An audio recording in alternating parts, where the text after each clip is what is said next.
Some words in English can be tricky to spell. This spelling tip is about words which sound exactly the same but are spelt differently. For example, you could meet someone for a chat but cook meat for your dinner. As you can see, both these words have the same sound but they are spelt differently. Tricky, isn't it? Let's have a look at a few more examples. Write and write. You might write a letter to a friend, but turn right when you're driving. And again, scent and scent. You might like the scent of a flower, but yesterday you could have sent an email. Witch and witch are two other words that sound the same. So you might dress up as a witch for a party, and then there's the other word witch, as in which book are you going to choose? Luckily, there aren't too many words like this in English. The important thing when spelling these words is to think about their meaning, and this should help you to choose the correct spelling. And if you're not sure, why not use a dictionary? A friend of mine, Johnny, introduced me to WordAid a bit before I went to Paris, but I kept putting it off, you know what I mean? I said, yeah, I'll do it tomorrow, and as we all know, tomorrow never comes. So when I got back from Paris, I said, that's it, I have to learn to read and write properly. I'm sure you know this fella a long time, do you? I do, yeah. Since he was about 2 years of age. Used to babysit. I look after him. Imagine you babysitting him and now. Yeah. Exactly, yeah. Now he's returning the favour of babysitting my crowd. Yeah, it's kind of weird way that way, wasn't it? So you babysat him, you were looking out for him, kind of still encouraging him to come here as well. Yeah. I was kind of forced to come in here. You're saying you forced him, John, huh? Yeah, well, it didn't bruise me, but every other way forced me. He kind of said that you should go down, and I was like, yeah, I'll go down, and a couple of weeks went, and then we went to Paris with the girlfriend, and couldn't read signs, couldn't read, a lot of things, so... What did you actually say to him, John? How did you get him to come? Well, I started by telling him that I didn't want him to end up like me, without not being able to read or write, and he started laughing at me, and that's the way you do it, that's the way you get around it, is by laughing at it, to say, oh sure, we'll manage without it, and... Yeah, I kind of have a way of getting out of things, I make a joke out of it or something, to get away from it. Naturally. So after coming back from Paris, I kind of told John the story, and he said, okay, just go down. So I remember coming down to the office and walking up and down. I said, I'm going to go in, and I got to the door and kind of walked on and up to the shop. Yeah. I remember up to the shop and looked around at the parade and I remember you saying that. getting a bar of chocolate, and then I said, okay, now after this bar of chocolate I'll go in. So I walked in then and came up to here, and remember the first day coming in the door and coming up the stairs. So he came over to me then and asked me what I wanted to do. Yeah. Which, if you remember, I kind of froze. I know, you got a shock. You're asking me like. Yeah, exactly. How come you're not giving me something to... That's the whole difference, that you're not forced into do it, you do whatever you want.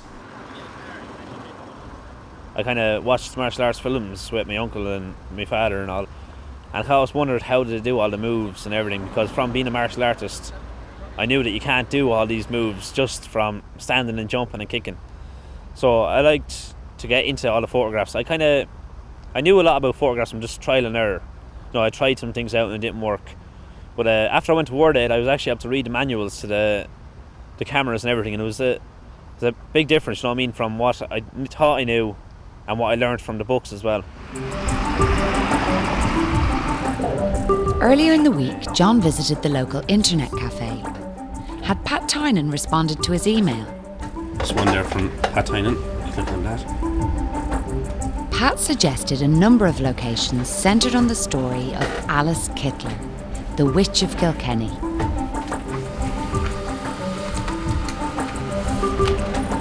Hi John, I'd be delighted to talk to you and your friends about Kilkenny people. I'd like to suggest the following places for your photos. City Hall. Sure. Kittler. Hi. Can I ask you a question? You know what Kilkenny Castle? Of course, yeah. You just go up here and underneath these gates, you see the fountain, and you can see it from that way. Okay? Okay. Thank you very much. Okay. Bye. Thank you.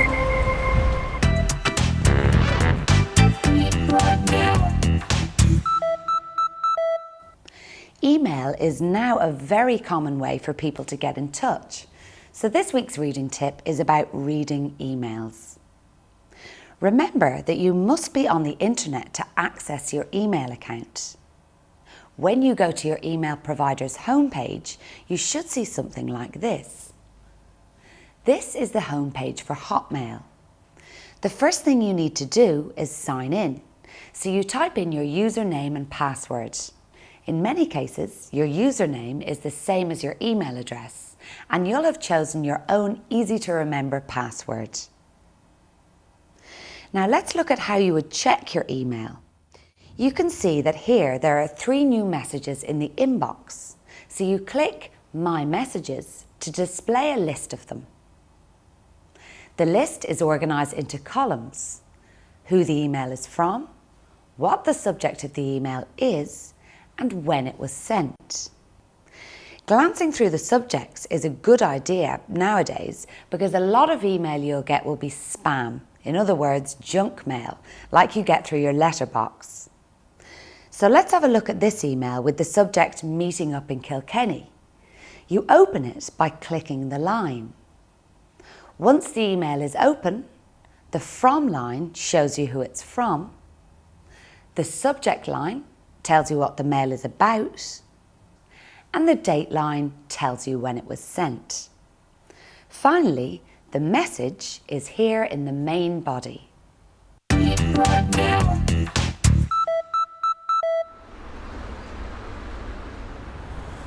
This is the city jail. In the email, Pat Heinen suggested this place. It looks very imposing. It is indeed. It's very scary.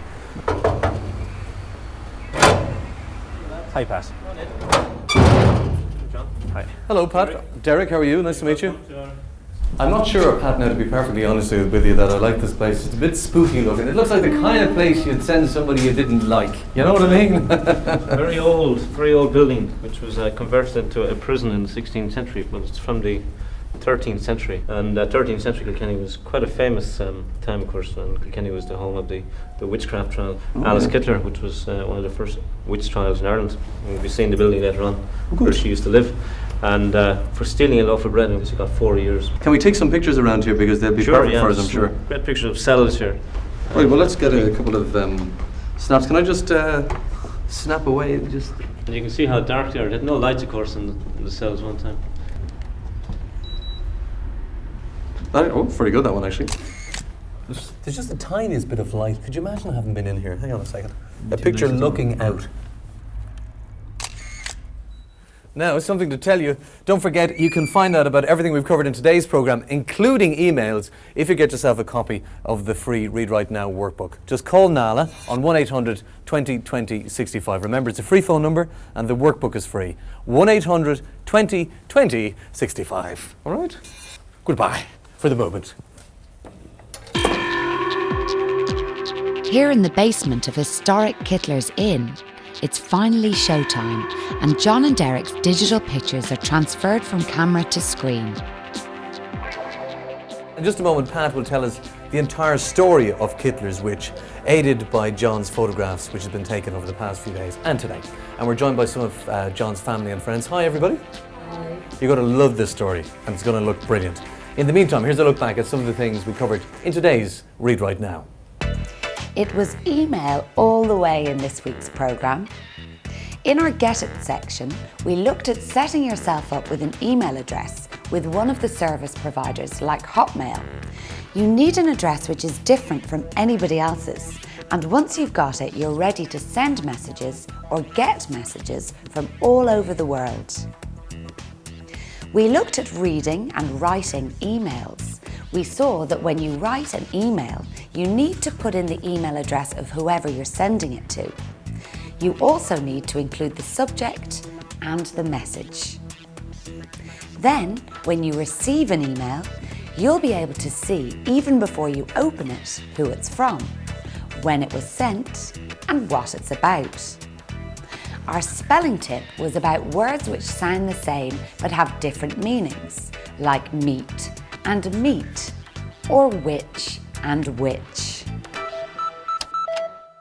This is a very famous story in Irish history from the 14th century. And this was a story of a lady who became very powerful in Kilkenny's history.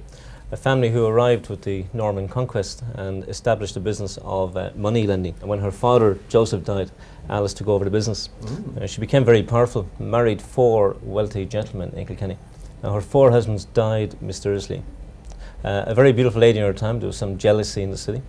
The church eventually accused her of practicing heresy and witchcraft and sorcery. And really it was adding up to a great old witch hunt in Irish history. The trial took place and Alice was found guilty with her maid and her son. Alice escaped the night before, went to Dunmore Cave, 7 miles north of our city, and then escaped to England.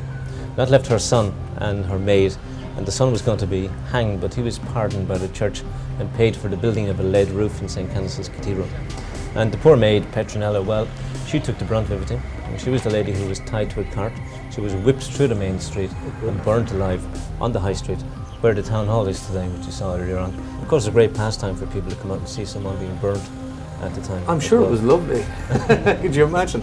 But was she in the castle, Petronella? The three of them were kept in the dungeons of the castle. Oh, I see. But that was partly used... Because we took pictures up there as well. That's right. It was partly used as a prison at one time as well. So that's where they were kept. Now, I'll go back in a minute, but that's it. That's all we have time for this week's Read Right Now. Next week, I'll be in Dingle in County Kerry to meet Anne Ryle, and we're both getting onto a boat and on the water for a close encounter with Fungie the dolphin. Hopefully, the rain will stay off. In the meantime, if you want to contact us, all you got to do is call us on our free phone number. It's 1-800 20 20 65. Or if you're feeling adventurous, you can visit our website. Go online, www.readrightnow.ie. It's very simple, it's very straightforward, and it's free, especially for you. We'll see you next week.